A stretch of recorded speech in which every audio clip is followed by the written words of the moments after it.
Welcome back, everybody. So today we're going to talk about what's going on up in Illinois, and Zander has posted a video that we are going to take a look at and put out there for you guys to check out. So make sure you guys stay tuned. His Nissan 300Z, I'm pretty sure either took out the rod bearing, or he snapped something inside the motor that locked it completely up. So let's take a look at what he's got for us up in Illinois. Stay tuned. So we're here today working on the Nissan 300ZX. Earlier today we had a little bit of a knock going on this side, and it locked up while driving. So we got it back, started taking it apart. We got the radiator out, got the fan, got all that out. We're gonna take the timing cover off, see if it had something to do with timing or knocking, jump timing, something like that along them lines. This is what the oil looked like. I'll show you a picture of what the drain plug looked like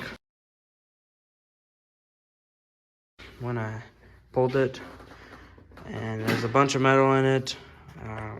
There's part of it, like the drain plug has a magnet on it, and it had a bunch of like metal shavings and crap like that. And I didn't see no huge chunks come out, but holes like that big, so I'm not gonna see much. But we're gonna just keep tearing down at this and continue the process.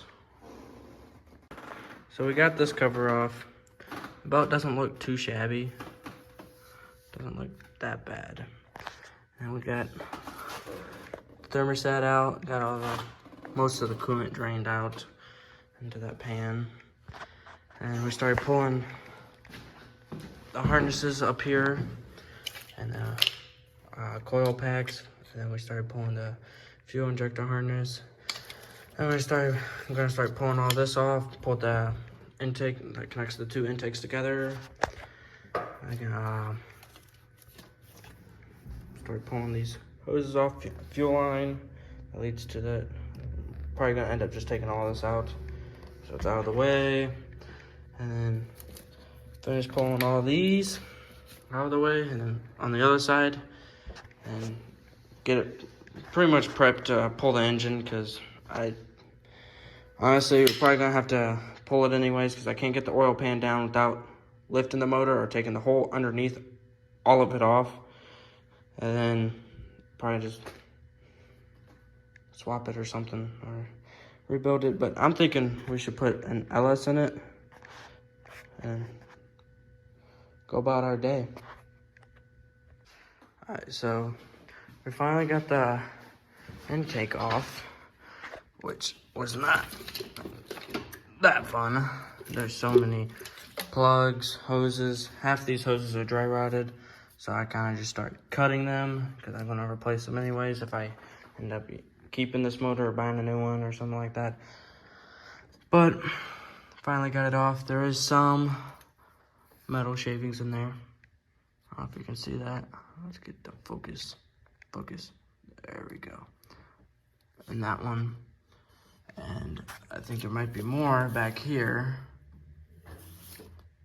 Nope, there's fuzz. But that one definitely has some.